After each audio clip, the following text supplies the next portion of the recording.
This is episode number 31 of the Homeowners Show. Whether you're DIY or looking to hire, we're here to help you find the best information and options for you and your home.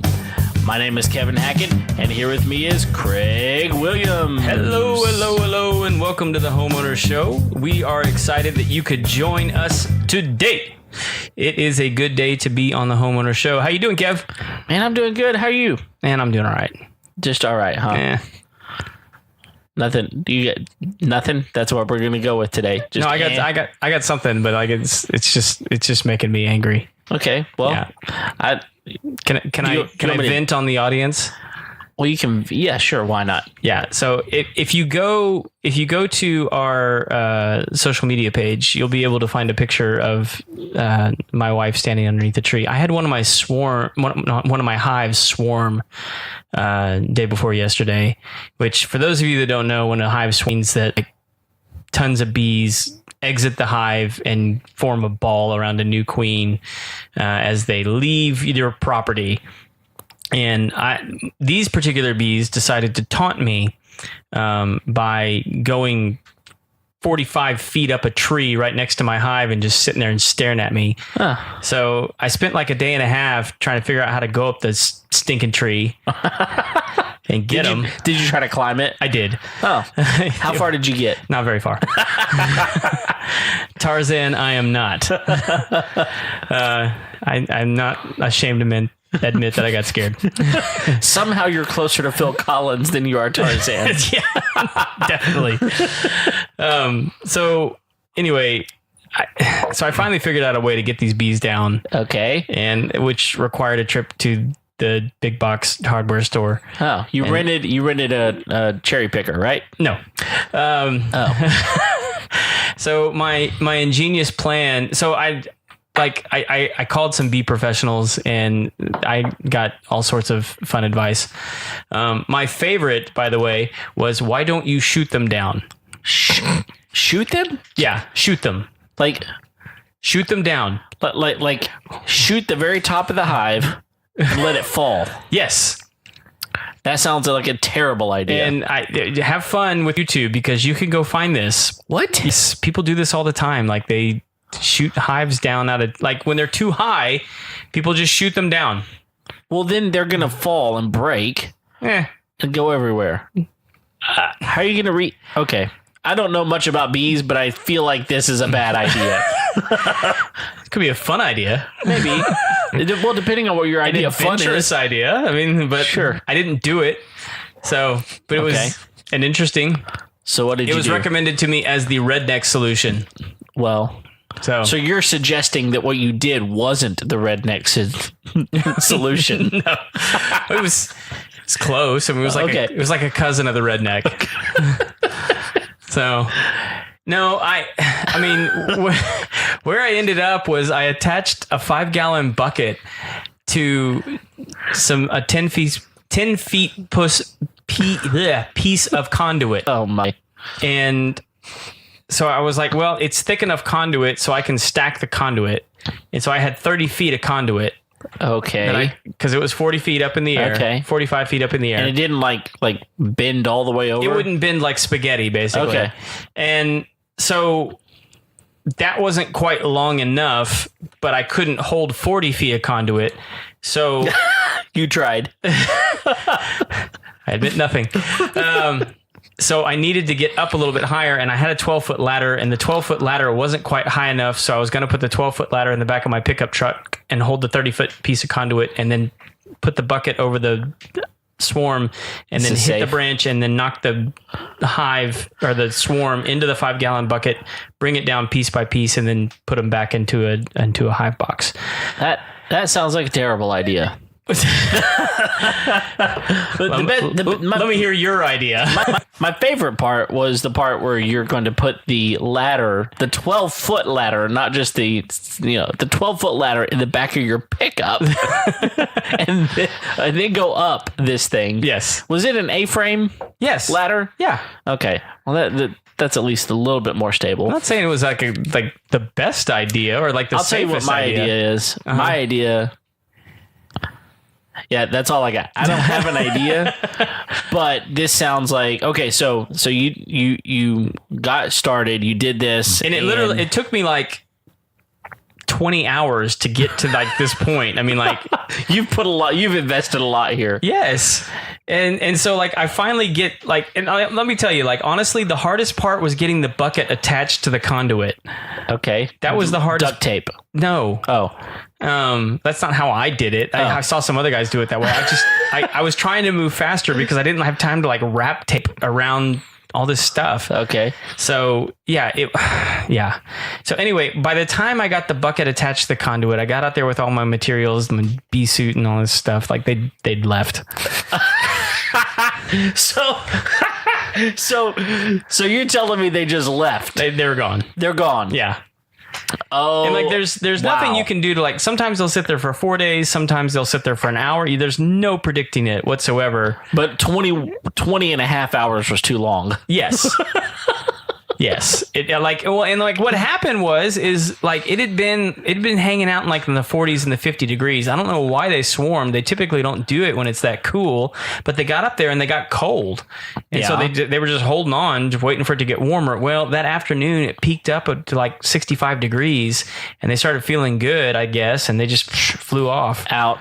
Yeah. I feel like Julie from our beekeeping episode is just laughing at you right now. I called Julie and she did laugh at me.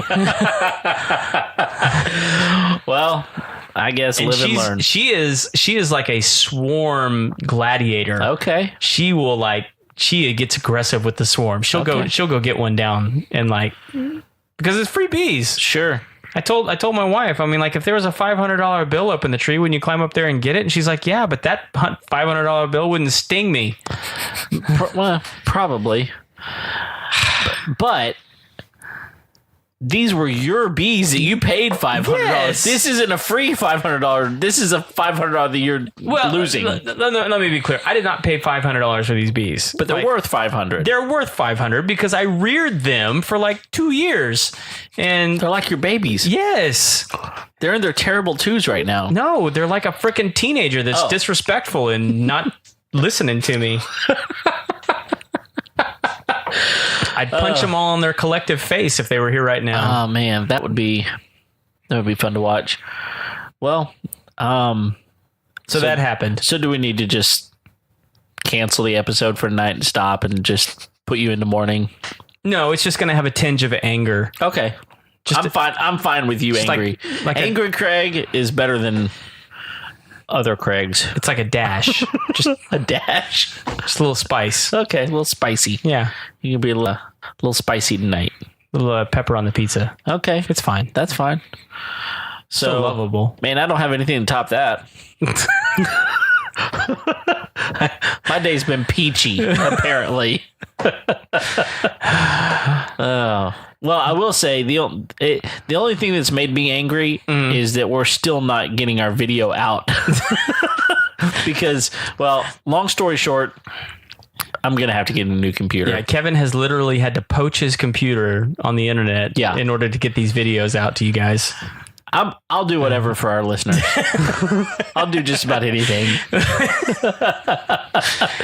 And apparently buy a new MacBook is the option. That's how much Kevin loves you guys. New MacBook. Yeah. Those things are not cheap. So, and all of that just to bring you our ugly mugs. That's right. It's worth every moment because you demit.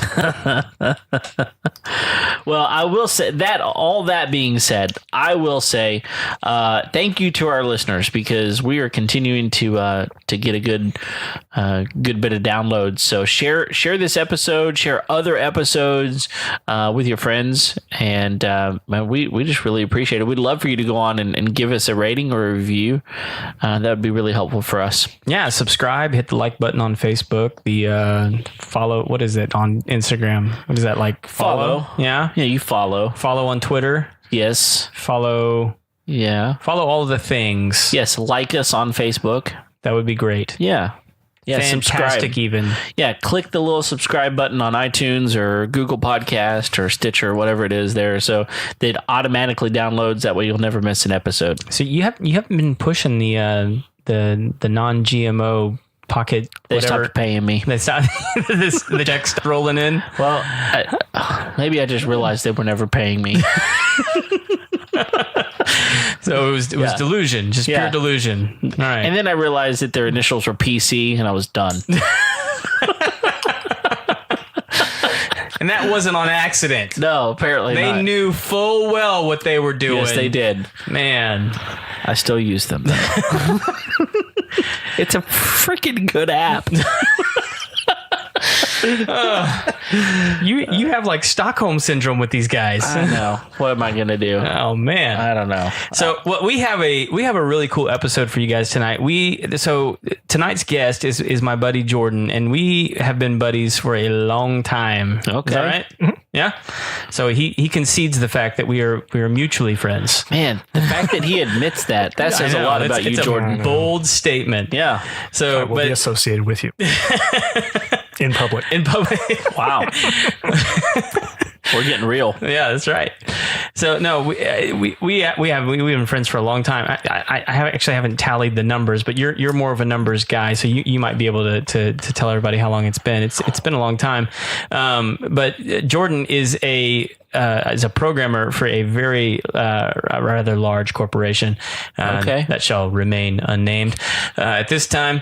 But he comes in to the studio tonight because he's been doing some cool experimentations with his home that we thought that you guys would really get a kick out of and learning about. And he has some really cool resources for homeowners that we're going to share with you guys later on.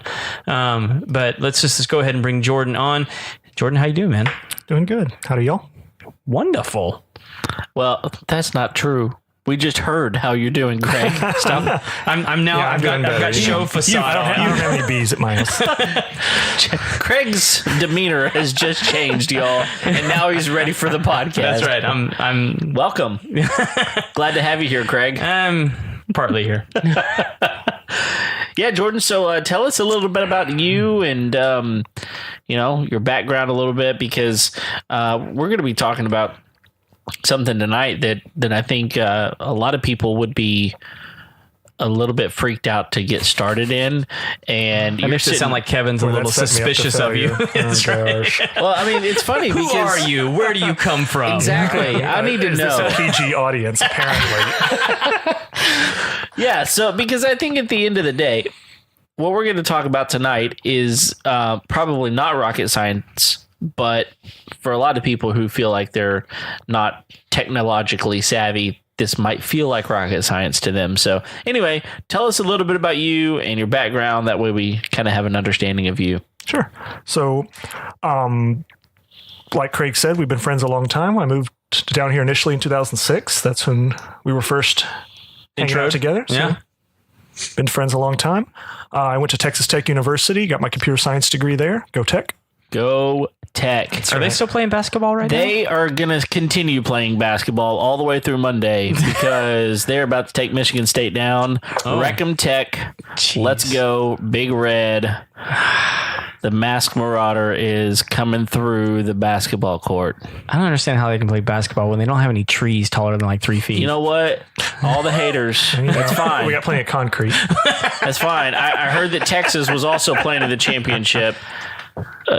But, Texas is? the NIT. So congratulations, people. What's the? I'm completely The dumb. NIT, that's the not in tournament.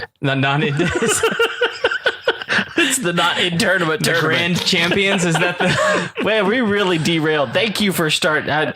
If you don't, people apparently probably didn't know that I'm a big Tech fan. So Okay. that probably turns a lot of people off for me, and that's fine.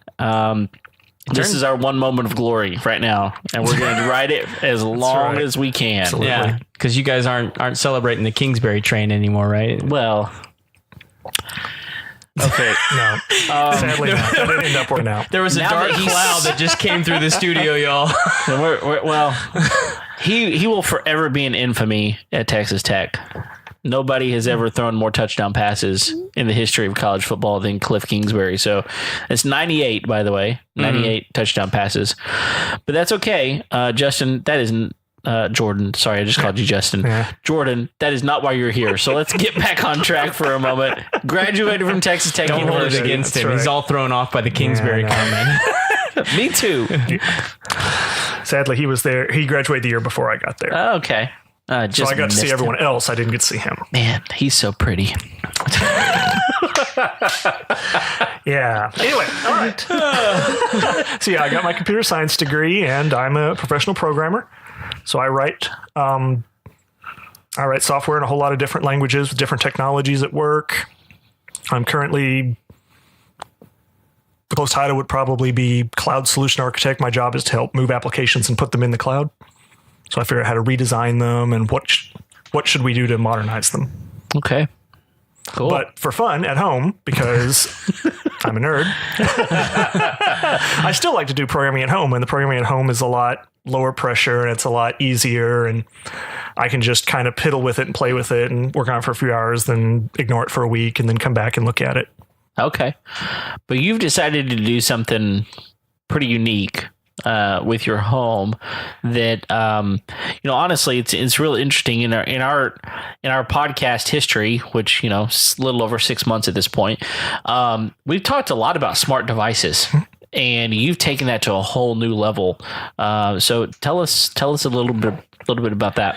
Sure. So obviously Internet of Things devices and smart home devices are really hot right now. But the trick is all big companies want you to buy into their ecosystem. Okay. Apple has their ecosystem, HomeKit. Lowe's had their system, Iris. And there's other companies that are trying to make up their own ecosystem of devices and get you to kind of stay within their ecosystem and everything just works. The trouble is, as we've seen, if those companies decide it's not really profitable anymore, they kind of give up on it and let it go. Case in point, Lowe's with Iris.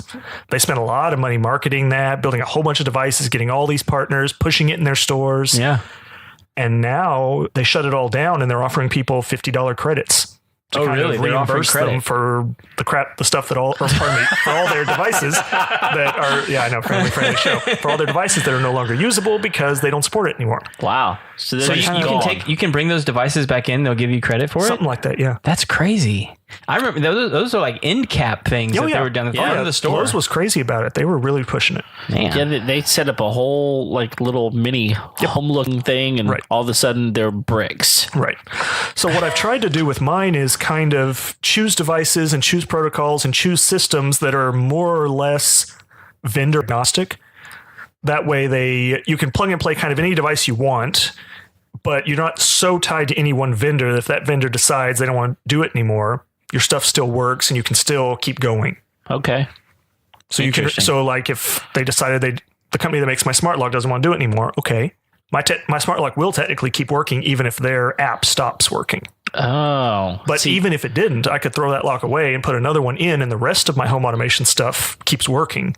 I just get a different lock. Yeah, that's real interesting because one of the things that we've talked a lot about, especially, just 4 or 5 episodes ago, we had our smart locks episode, and we were talking about the Schlage Sense, and they have a proprietary app that basically runs that, and then it's also connected to HomeKit with Apple.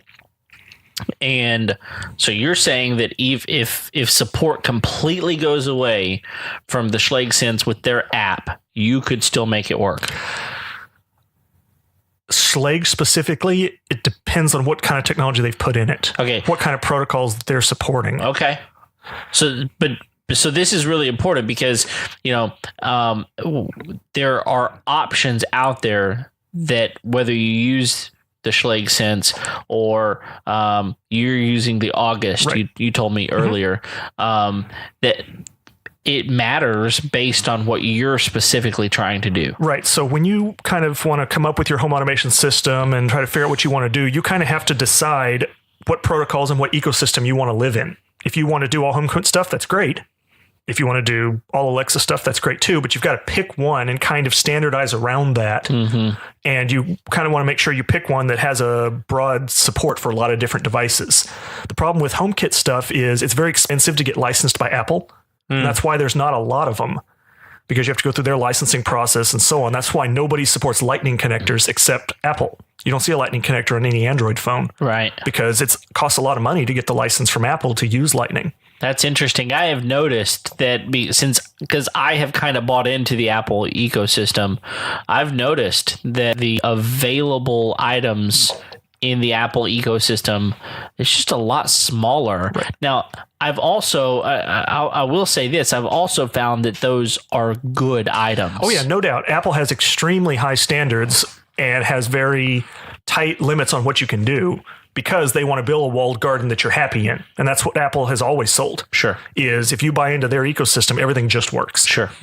So it's more work if you don't. Yeah. But there's benefits to it. But at the same time, it used to be a bigger risk to gamble on Apple. Now it's not such a big risk. They're kind of important now. Yeah, they are kind of important now. Okay, so getting away from HomeKit, because what you're talking about is not HomeKit specific. Talk to us a little bit about what you have done to your home, and then we'll kind of get into the back door of how you've made that happen. Sure. So again, you got to pick which ecosystem you want to live in. So since I wanted it would support a lot of different protocols, a lot of different devices, and wasn't tied to any one vendor, there is a open source project called Home Assistant. And so this is a controller that can control all of your different devices and lets you set up automations and can control any device, no matter who makes it, theoretically. Now, obviously, somebody has to build the integration between whatever device you want and Home Assistant. But there's lots of people that like to do it, and there is a little bit of industry support for doing it. And people just do it kind of on the side for fun, or if because they want a certain device to work. They will help build a system that can do it. Now you said open source, so Home Assistant is a piece of software, or is it a piece? Okay, so Home Assistant is a piece of software. You have to have a device to run it on. Okay. Typically, it runs on what's called a Raspberry Pi. Okay. Which is a very simple, small, low power server. Okay. That you can run in your house, and it uses a couple of dimes of electricity a year. Yeah. But it can run very simple pieces of software forever and not use a lot of power or cost much. A Raspberry Pi costs $35. Yeah, I was going to say, I think I've seen like where they're selling these Raspberry Pis as like kits for like kids in elementary school to put together. And that's why I originally got one. My wife got me one just to play with, and it had LEDs and diodes and resistors and little wires. And I was building like a little thing. You could push a button and it would send an email. It would flash a little LED if you'd gotten an email, nothing terribly exciting. But when I found Home Assistant and found that typically people run it on Raspberry Pis, that's when I got excited about it and decided to make that run my controller. Okay. And just so people out there know, if you've ever seen people build like mini arcade systems at their home, maybe even like an old school Nintendo Entertainment System, most of those things are running off of a Raspberry Pi, correct? Yep, absolutely. Okay. Because they're really simple, they're low power, you can run anything you want to on them. They have lots of so it's easy to solder stuff to them or just use little wires that you can plug in. Okay. All right. Sounds good. So what have you done to your house? Sure. So I've definitely been just going piecemeal, just a little bit at a time. It's kind of hard. It's my wife to let me spend a whole lot of money on this stuff. She wants me to, buy diapers and things. It's one of those things. Pay the taxes, whatever. Come on. You have a kid though, right? Yeah, I have 3. Okay. Making sure it wasn't for you. Yeah, I know, exactly. Sorry. Fair enough. Fair question. Okay. So what actually happened is my wife's fault. It's her fault we got started on all this. Oh, here we go. So, throwing the gauntlet down. My 2 daughters sleep in the same room because they're inseparable and they want to play with each other. So what would happen is we would shut the door and make them go to bed at 7:30, but then they would not want to go to sleep. So they'd turn on the light and play for a while, and then they go to sleep, but they weren't smart enough to go turn the light off. So then they sleep terribly, and they're grumpy the next day. Because the lights have been on all night. Yeah, and sleep well. So my wife was having to get up like at 11 or 12 o'clock and go see the babies turn the light off, and if so, she'd go turn it off. And she was complaining, saying, God, I hate having to walk up the stairs every night and go check this. Well, sweetie, if you let me spend a little bit of money, and that's only being slightly facetious, but if you let me spend a little money on it. It went down a little bit. Yeah. Baby, I can fix that for you. Exactly. So if I spend a little money on this, I can make that work. So that was kind of my first automation. So what I did was I got Home Assistant and I got 2 Z-Wave switches. And I'll talk about those in a second, but 2 light switches.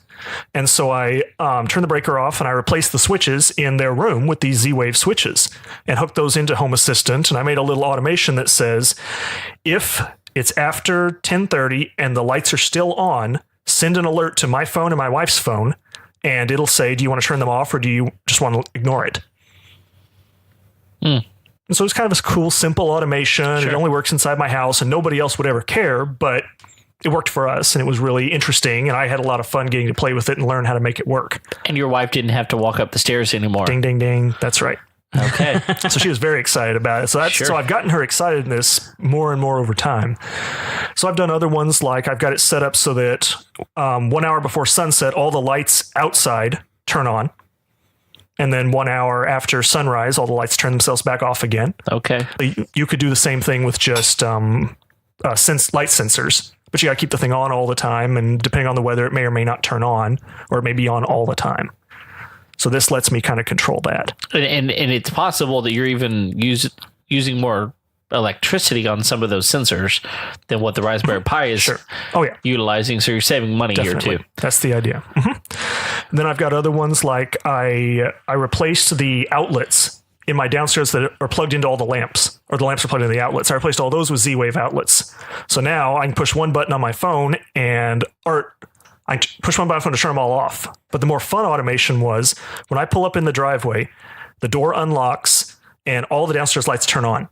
That way, when I come home and the kids are screaming and yelling and the dogs are barking and I have to get everyone in the house because the mosquitoes are flying into the house, I don't have to fool with the lights. I just walk in and all the lights are turned on. It's great. Okay, cool. So there's some fun, simple automations you can do that I found very helpful. So that does that automatically. You don't even have to press a button. That's right. Now I have the buttons to do all of those things, but those are kind of the fun automations you can do, which is take advantage of exterior knowledge, like a web service that says it's sunrise or it's sunset, or the lock that detected that my phone had gotten close enough to the house. Okay. So you're using other things to make it smarter almost. Definitely. Mm-hmm. Okay. So what are the different applications that you're using to integrate all this stuff? Sure. So Home Assistant more or less is a totally self-contained platform. Mm-hmm. So it has extensions and it has modules for every common home automation thing that's out there and every common device. And it also has things that let you easily build those automations I was talking about. And it already has links to a bunch of different web services that people commonly want to use, like what is the weather, or when is it sunrise or sunset or whatever. Okay. The only other ones that I've specifically installed is actually a really fun one called Pi-hole that blocks all the ads in my house. That thing is awesome. Y'all haven't heard of this? No. This is awesome. I've heard of shut your pie hole. I've heard that more than once. No, it's not that. In my life. He's told that quite often. But the Pi-hole will change your life at home. So everyone hates ads on the internet, and we install things like AdBlocker Plus as a plugin to our browser. Yeah. But obviously the companies can detect when you do that. And they'll either not load the site or they'll pop up a little window saying, hey, we're ad supported. You need to disable your pop-up blocker. Well, nobody's going to do that. I know the internet's supported by ads, but I'm not going to support that. I'm going to let dumb people support that. Or ignorant people, whatever. So what you can do is ignorant in the ways of blocking the ads. The entire audience. Yeah. You can cut that part out. I'm sorry. We're leaving it in. I need to shut my mouth. Stay. I know. Yeah. It's all about education. That's right. I don't want to see any ads inside my home, on my phone or on my wife's MacBook or on the TV or anywhere else. I don't want to see the ads. So I pay for like Hulu's version that doesn't have commercials. Sure. Pay for Netflix so I don't have to watch ads. I don't pay for cable so I don't have to see ads. But my internet browsing, I don't want to see any ads either. Mm-hmm. But I can't install AdBlocker Plus on everything, and it doesn't block everything, and websites don't like when you do that. So instead, what you can do is you can install this piece of software called the Pi-hole. Mm-hmm. So the way it works is when you go to a website like foxnews.com or MSNBC, whichever of your political affiliations you happen to believe in, the content for that site will come up, but it will also issue these other what are called DNS queries out to the internet, and it'll send along information about you, like your cookie information or what sites you've been at before or demographic information or all this other stuff to these ad companies like Google and others. And they will serve back an ad that they think is relevant to you based on the demographic information they received.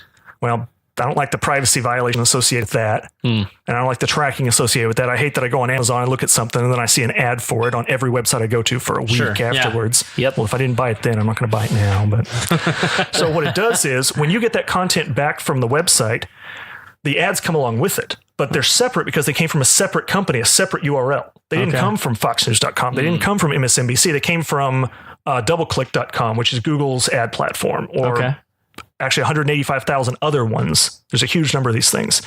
So what the Pi-hole does is every time you issue a query inside your network for a certain website, it will let that query go out. But as soon as it sees all those other queries that match a blacklist of all the bad ad sites, it just kills the query.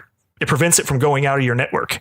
It's like your browser failed and the query never gets issued. The ad company never sees the request, but all the content from the site goes ahead and pops up.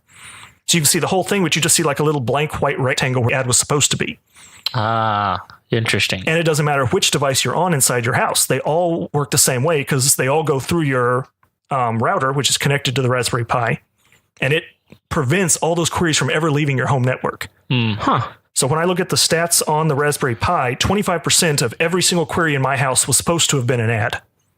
And not a single one ever showed up. So it cut my internet usage way down. So I stay under my data cap limits from Comcast. And I never see an ad. My kids will never know what an ad is. They will not be prepared for the real world. They will go to college and be like, oh my gosh, I can get a free iPad if I just give out my social security number? This is great. I never knew this was available. Exactly. Wow, they're so nice. So my kids have no chance, but you know. Wow. That I had no idea that was that's a an cool option. thing you can do on the Raspberry Pi, but you can also do it inside Home Assistant. That's cool. Yeah, I love So that was my favorite of the things I've done with the Raspberry Pi is knock all the ads out of my house. Can you? Are there other things internet related that you can block, like that? Are there other things like for instance, like let's say you want to limit certain sites or whatever because you've got kids in the home. Can you do that? Are there other options? Oh yeah, the blacklist and the whitelist are totally user configurable. So you can totally put in your own, or there's other sites that have like a approved list of things they trust.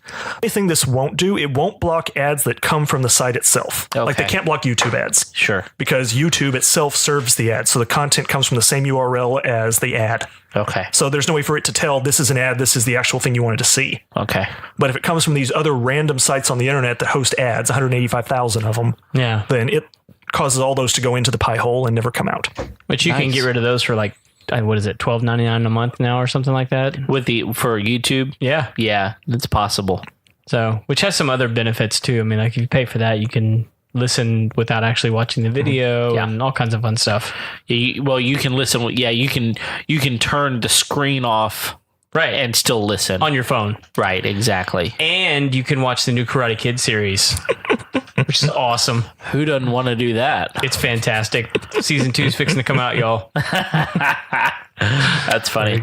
Well, this is really interesting stuff. I mean, you're talking about taking basically any smart device and connecting it differently than what these companies have told us. This you have to connect through HomeKit or through Alexa or whatever it is that you're using, Iris for example, and then they stop supporting it, or maybe they just drop that thing. For example, let's say that all of a sudden HomeKit just decides Schleg Sense, I'm done, and they just drop support for it for whatever reason. It's not that Schleg did anything wrong.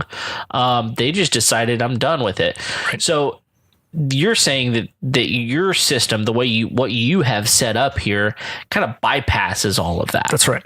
Okay. It also, like we said before, it lets you integrate other data together.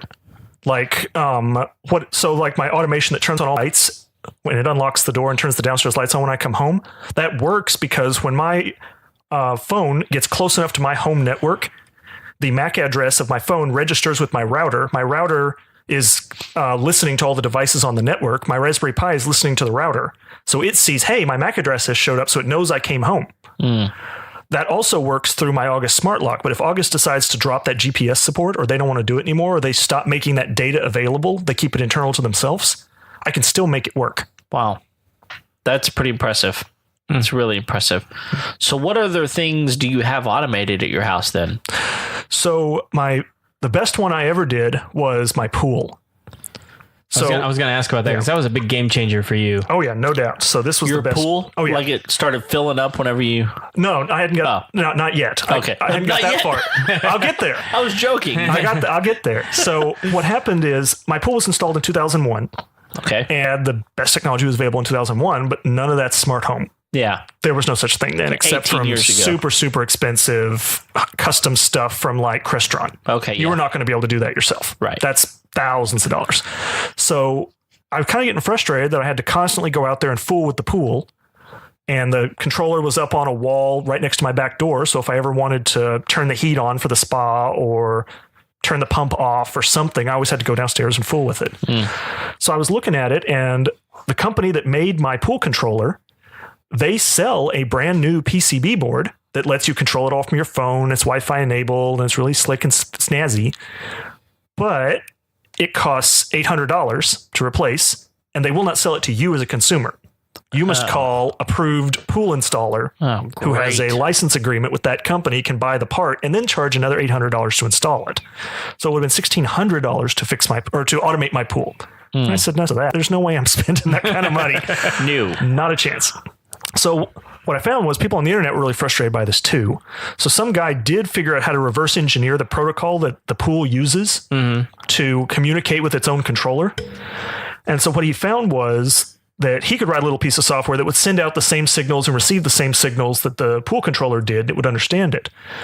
So what I had to do was take that software, run it on my Raspberry Pi, and then run a wire from my pool controller up into the ceiling and over to the Raspberry Pi, and then buy a little device that converts from that RS-485 twisted pair wire to USB, and then plug it into the USB port on my Raspberry Pi, and then all those signals start showing up.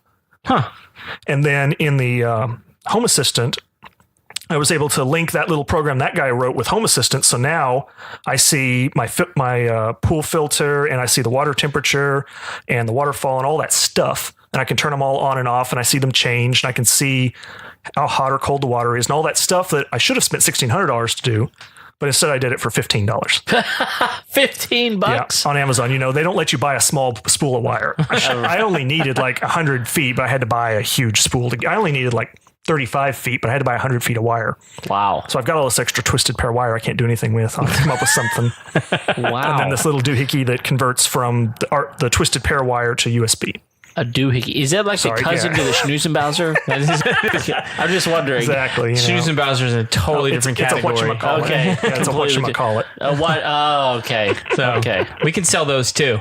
Yeah, they're the widget family. Yeah. So that was actually my proudest accomplishment, was that pool controller. Not that it's the thing I need more than life itself, but because I did it so cheap. Wow. Well, yeah, it's like sticking it to the man. Oh, yeah.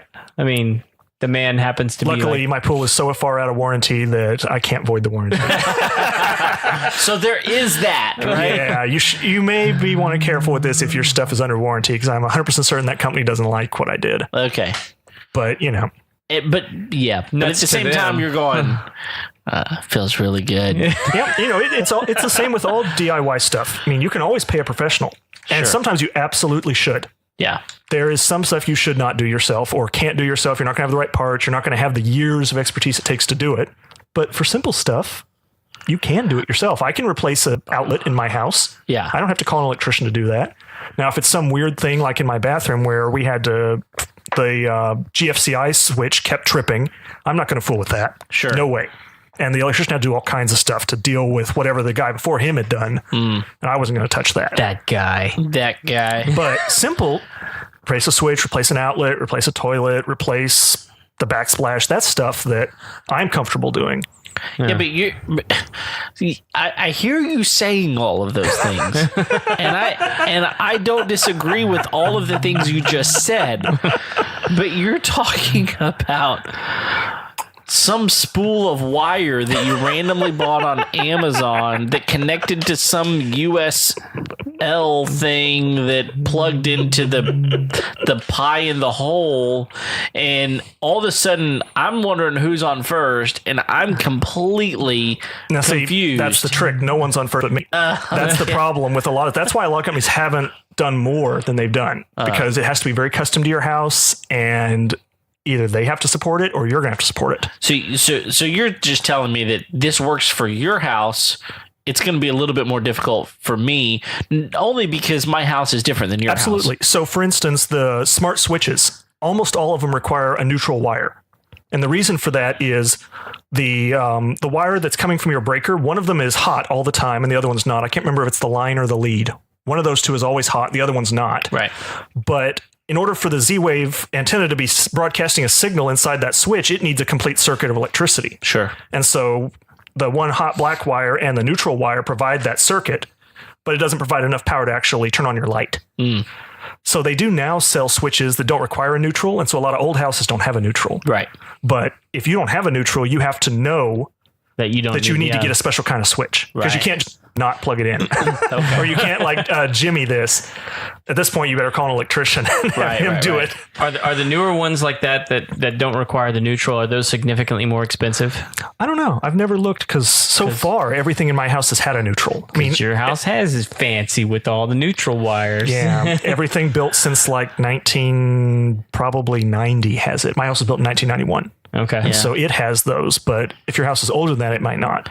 Yeah, Depends I on had what a the house at one electrician point did. that only had 2-prong outlets throughout the entire thing. So did my had no dad's. ground, and the cable company would not install cable unless I had a grounded outlet. Oh yeah. And so, I had to, I was like, well, what if I just, because you can just jumper that thing, right? It's possible. But not when your not house a good burns idea. down, your insurance won't pay for it. Exactly. So anyway, all of that to be said, it does matter the way you do this. Absolutely. You have to customize all of it to your situation, what you're comfortable doing, and the situation inside your house and the other devices you want to connect to it. So how do I do that? How do I, this is... Well, that's why you'd want to do it piecemeal. You don't want to go out and buy 1,000 things based on my recommendation and then none of it works in your house. Okay. You want to buy one thing. Like the first thing I did was buy one Z-Wave switch and then see, well, can I figure that out and make it work? I'd replaced switches before that went out, but this was different because of the neutral. Most normal switches, like the little thin ones, don't ever use a neutral. So why Z-Wave? We haven't talked about Z-Wave. So when you see a lot of the devices on the when you see advertisements for them, they always talk about how easy it is to get started. And so they all support Wi-Fi. Yay, woohoo. We all have Wi-Fi in our house, right? Yeah. That's great. The problem is Wi-Fi is a very heavy-duty protocol that's really meant for large amounts of data, like streaming Netflix or using your web browsing or whatever. And your router's really designed to have tons and tons and tons of devices on them. You're really not supposed to have more than usually like 50 devices on your router, depending on which one you buy and how much it supports. So if you keep buying all these little IoT devices that all have to be on the Wi-Fi, you overwhelm your Wi-Fi network, you slow down your browsing and everything else. Plus, you're kind of exposing yourself to those things being really chatty with the internet and talking and sharing data with Alibaba that maybe you didn't want to share. And all of a sudden your data is going up and up and up and up. Oh, yeah, because they're using your internet. Yeah. So I don't know, 10 or 15 years ago, there were kind of two competing protocols for low power, low data transmission, home automation stuff. One was called Z-Wave and one is called Zigbee. And there's nothing wrong with either protocol. Both work really well. There's a lot of support for both styles. I personally decided to standardize on Z-Wave just because the standards body for it is a little stricter. So I had a higher confidence that the devices would always work. So yes, that means there's probably fewer devices than Zigbee supports, but it's more than if it was some random individual vendor. Okay. And so what you have to do is you have to have what's called a Z-Wave antenna that can send and receive this, just like your router does. Your router sends out the Wi-Fi signal. You need something that can send out that Z-Wave signal. And so you can buy them online. It's like $20. There's a little USB stick that you stick in your computer that does this. And so each of the individual devices knows how to talk Z-Wave. And so they will send and receive signals based on that Z-Wave protocol. And then Home Assistant can pick up those signals based on the antenna you got and then tell it what to do. So just real quick to clarify, you don't have to have a Raspberry Pi in order to operate Z-Wave. You could plug it into a regular computer. Absolutely. Okay. Definitely. But the problem is you probably don't keep your computer on all the time. Right. Like I've got a big PC at home that burns electricity like there's no tomorrow. It's got fans and all kinds of stuff. Right. I don't keep that thing on except when I use it. It's just more cost efficient to have a Raspberry Pi, because it's low power. Well, you want a server that's running all the time. Right. I don't want to have to remember, I got to turn my computer on so that my automations will run. That would defeat the whole purpose of having automations. I'm not inside yet. However, speaking of that was the other automation I did that made my wife really happy. So my PC is upstairs and it's got a lot of power to it, so she can do her photography. It's kristalbeanphotography.com. There you go. For all your newborn and maternity photography needs. Okay. So she does her photo editing on my computer because it's got a lot of power because I play games on it and stuff. But when she wants to like share these pictures on Instagram, the photos are stored on my computer. Well, there's no way to get to them from her phone or her MacBook that she can walk around the house with. So the computer has to be on to make that possible because you share a file system. You share the file system across your whole network, then all the devices can see it. But the PC has to be on for that to happen. Okay. So she was having to trudge upstairs and push the button to turn the computer on. And then my 2-year-old daughter would think it'd be really funny to push the button on the computer where the light is flashing and shut it all down. Yeah. In addition, it was on because my daughter touched it or something, and my wife would be downstairs and we want to go to bed. Well, we got to turn that computer off. So we got to walk back up there and turn it off. Well, okay. It sounds like I'm really lazy because I don't want to climb the stairs. All my automations are around getting away from the stupid staircase. But anyway, so I set up Home Assistant so that it will send a signal to turn my PC on or turn it off. Okay. And so if my upstairs kitchen and she's got 10 minutes to upload to Instagram, she can turn the PC on, upload her photos, and that's it. Wow. And then the kids start screaming and she doesn't have time to work on it anymore. And then when we go to bed, we can push one button, turns all the lights in the house off, the PC off, locks the doors, and that's it. Wow. That's pretty amazing. So again, it sounds like everything you're talking about is fantastic. I would love to be able to do that. And so you have started a process to help us figure out how to do this. Definitely. So I've started a blog, DIY-smarthome.com. And so there I'm going to kind of chronicle all the things I've done, the decisions I've made, why I made those decisions, and all the code required to actually make it work. So theoretically, you can just copy paste from mine and you'd be able to do the exact same things I've got. Oh, perfect. Theoretically. Now, again, with all caveats, I'm not going to support anything you do. And it has to be customized to your house. If you buy something different from me, I can't promise it'll work. Sure. Theoretically, it ought to. Yeah, Okay. and we were just looking at it before we started the show, and you even list some of the products that you Absolutely. use. Definitely. I've got links to Amazon for everything I bought because I bought all my stuff from them. Yeah. So you can buy everything I bought. There's nothing secret. Yeah, so you can get it in 2 days. So the trick is just figuring out what you want to buy, figuring out what you want to do with it, and then linking it up. Yeah. So what would be like a good jumping off spot? Would it be talking about like a light switch or like an outlet or something like that? Those are really easy, assuming you are comfortable turning the breaker off and unscrewing the wires and figuring out which one's the load and the line and then the neutral. And right. Not unscrewing the wires from the breaker, but unscrewing the wire. Yes, in the outlet. Right. So in the outlet box. Yeah. In your 1-gang or your 2-gang box. Okay. Take the old ones out and put new ones in. The Z-Wave ones are almost always the big paddle ones, and I have the old thin switches. Mm-hmm. So slowly I'm replacing those as I go along. And honestly, that's on some level, we don't want to get too simplistic. We don't want to be responsible for you doing necessarily anything at home. However, absolutely. Call an electrician. Yeah. I'm going to say that a million times. I am not liable for any of this. Call an electrician. It's almost as easy as looking at the switch that you're taking out and repeating that is exactly with the right. switch Absolutely. that you're putting in. Definitely. So unscrew this and screw it in the other one. Right. Definitely. So you will find if you do those little thin switches, they usually don't have the neutral or the ground attached. Okay. They have the load and the line, the 2 black wires plugged directly into it, and they don't have anything else. So you'll find a pigtail with the white neutral and the copper ground. So it's pretty easy. Assuming that your electrician did a good job and did it that way when the house was built. And there's already some ecosystems that support Z-Wave, right? Absolutely. So you totally can do Z-Wave with other things like ADT, for instance. They're trying to push their home automation stuff, and they support Z-Wave. Okay. So if you buy most Z-Wave products, you can hook it into your ADT system and it'll work. ADT, that's like a alarm security. system. Yeah, right. But since they're already in your home, they're kind of expanding their market. Okay. And trying to get in and get you to use them as the hub for all your stuff. Which sounds like the mafia. And then, of course, protect you. They can, upsell you on stuff. What they do is they send their installer to your house. Yeah. It's like, I can put your alarm in, and hey, I can update your lights, and I can do lock and all that stuff. Huh. Interesting. It's not a bad idea on their part. I mean, no, why not? The problem, though, is they've locked it down. So even though it supports Z-Wave, I have not been able to figure out how to automate it from stuff. So even though it supports Z-Wave, they have locked it down to where I cannot issue a command to arm my security or disarm my security yet. So they have like their own proprietary stuff. They've done something to it to lock it down, and no one has posted a way to reverse engineer it yet. Challenge accepted. Internet. There is a device that theoretically you can hardwire into your alarm box that will do it, and it's all low power, so you won't kill yourself if you try to plug it in. I don't know if that voids your warranty with ADT. I'm sure it does. And, most things do. Yeah, so I haven't gone that far yet. I'm thinking about it. I'm looking into it, but I haven't got that far yet. Don't tell ADT. I want to keep my contract with them for a little bit longer. Well, I do think that the thing that makes me feel a little bit better is that while this sounds very complicated, I realize that it's not. Because you're telling me how easy it is to do.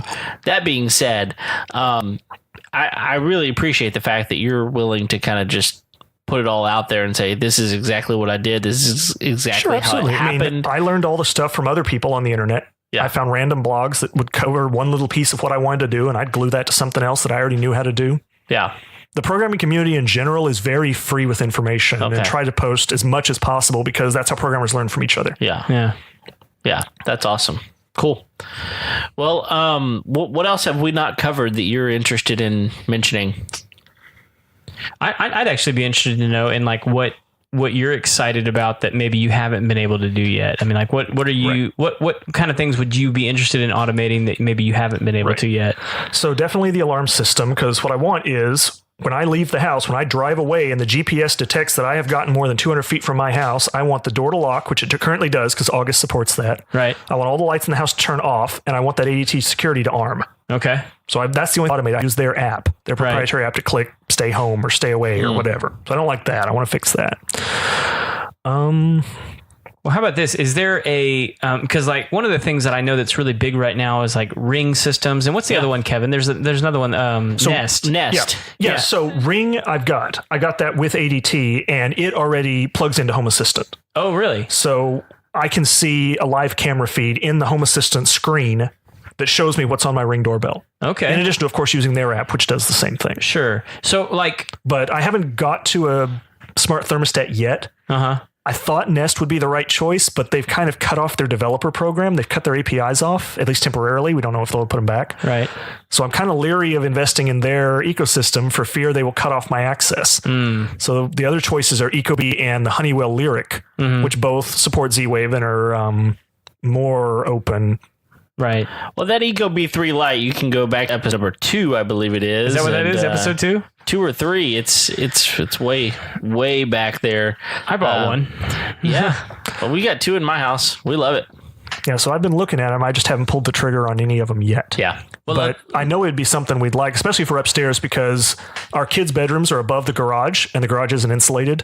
And so their rooms get super hot or super cold all the time. It's so hard to control the temperature in their rooms. Yeah. So if we could see the temperature in their rooms, which I can get a little temperature sensor and put in their rooms, and then over Z-Wave, it would tell Home Assistant, hey, it's 75 degrees in the kids' rooms. Yeah.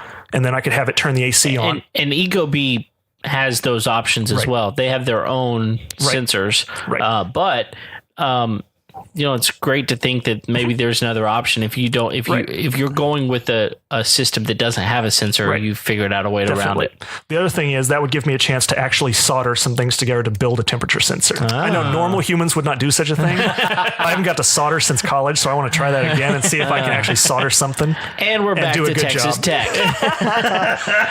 Computer science is part of the College of Engineering at Texas Tech, not the College of Art and Sciences. Sorry, T-SIPs. I can't write program, but I can solder like none other. That's right. I tell you what. Hey, soldering's fun. It's fun. Well, cool. Well, hey, listen, there's a lot of information here, and I feel like that's maybe even just the tip of the iceberg. Oh yeah, in a lot of ways. We need to have you back on my blog, I'm documenting everything I've got. If you go out there now, you'll see the Getting Started guide that gives you 6 articles that walks you through everything required to set up Home Assistant and a Raspberry Pi. It's got links to all the stuff you'd want to buy on Amazon to kind of get started if you want to buy the same stuff I did. Affiliate link warning. They are affiliate links, so I will get a cut if you click on my stuff. Perfect. Why not? Smart. If you don't want to, that's okay. You can just search for it, Google and get that. I don't care either way. Awesome. Yeah. Cool. Well, man, Craig started to say it a minute ago. I feel like there's going to be an episode here in the future where we're going to bring you back in after you've done some more stuff. Sure, definitely. And especially after you've blogged a little bit more and put some more out there. Definitely. Where people can actually learn a little bit more about this, because I think one of the most difficult things, one of the things that you're good at, is being able to go out and figure out where all of these things are on the internet and figure out what's trustworthy, what's not, who actually knows what they're doing, who doesn't. But I feel like for you, you've done it and you're putting it out there. It's like this one-stop shop to be able to kind of have an idea of everything that's working. Yeah. I'm not, so I tell this to people all the time, the old joke that I'm not better at IT than you, I'm just better at Google than you. Because I use Google all day long. So I know what to search for. I tell my wife that, she's like, how do you know how to do this on the website? Well, you just Google it. But she didn't even know what to Google. She didn't know even what to do to get started. Well, and if you're not good at Google, just call the Chamber of Commerce. The number is... They'll Google it for you. They'll Google it for you. Or apparently our last Ashley loves learn how to Googling do for the people. Googly, as my computer teacher in high school called it. Do the Googly. What is it? She called it do the Googly. Do the Googly. Googly. Yeah. That sounds like a good hashtag right there. And it also reminds me of the old... you remember that commercial... back in the day, where it was an old football commercial, and the guy was responsible for putting the name out on the end zone. Yeah, and instead of Chiefs, he wrote Chefs. And he great Googly Moogly. That's great. I'm gonna link that up in the show notes. It also reminds me of my favorite Parks and Rec bit with hey, I looked you up on Alta Vista. That's good stuff. I'm sure that still exists. Somebody bought the domain. Somebody did. Well, listen, Probably man, Yahoo. it's been really good, and I appreciate you coming on and giving us all this information. It's really good. It's something that I think, if you're interested in just having a little fun, and honestly, these smart devices have become a fad, but beyond a fad, they really do make your life a little bit easier. Definitely. And it's kind of fun. Definitely. To be honest. Yeah, I like tinkering with it a lot. Sure, absolutely. It's kind of like why I like doing home improvement stuff myself. Yeah. I enjoy doing it. Yeah, maybe it's not the absolute best thing that could possibly be done, but I get satisfaction out of it. Yeah. I like seeing it. I like making my wife happy when she says, hey, can you do this? Yes. Yes, I can. I am the best man you know. Yeah, that's awesome. Well, listen, I think it's time for us to move into our next segment, and that is the Final Four. The Final Four. Yeah, so 4 questions we ask each of our guests, and so we know that you're a regular listener, so maybe you've already thought of these well in advance, but here we go. First one. What's the must-have tool that you won't leave your house without? Definitely a Leatherman. A Leatherman. Oh, so you have multiple different ones. I've got 5 or 6 of them. I just keep one in my truck, one in my car, one in my desk at the office. I've got one on my keychain that the TSA tried to steal a couple of times. But I had to send that one back. Yeah, it cost me a lot of money. Stupid me. I keep one in my wife's car, even though she doesn't use it. I use it when I have to drive her car. Okay. I've got a version of almost everything they've sold. Wow. That way I've got them. I've always got them available. I try not to be without them. Okay. Now, I don't do the thing where you put them on your belt. I'm not willing to go that far. I won't put a cell phone on my belt either. But I do have one somewhere near me regularly. Okay. So because it's just so useful. What was like the most unique instance where you needed one? Can you think of it? No, I guess I can't think of one just right off the bat. I'd have to think about it. He uses them so often. There's so many, so many options. Yeah, so many I don't know. I can't think too of many one stories, Craig. I can't think of one that's just been pressing recently. That's okay. I don't know. Never had to like stab a squirrel or something? No. I cleaned a fish with one once. There you go. There we had forgotten we had forgotten the fillet knife, and we caught the catfish. We had to clean him. So absolutely. Leatherman, gotta take care of him. It wasn't a super clean cut because the blade was kind of dull, but the fish was dead, so he didn't care. That's not Leatherman's fault. They don't have feelings anyway. That's totally my fault. I used it to cut roofing tile or something. And I had dulled the crap out of the blade. It was my own stupidity. That's funny. All right, well, I got to resharpen the blade. It looks terrible. I love it. It's my own fault. I love it. All right, well, number 2, what's a job you've walked away from? Ooh, Lordy, I got a good one for this one. Okay. All right, so this was over the Christmas vacation. Like this past Christmas. Oh, yeah. Okay. Definitely. Yeah. So my house was built in 1991, so all the stuff in it is from 1991, including the toilets.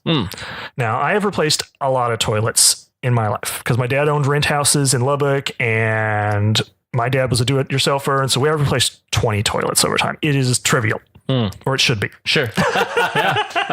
So I take the toilet. I'm sick and tired of the toilet upstairs. It won't flush right. I've replaced the hardware in it like 5 times. Yeah. The toilet is just screwed up. I don't know what to do with it. I can't deal with it anymore. So I'm getting rid of that thing.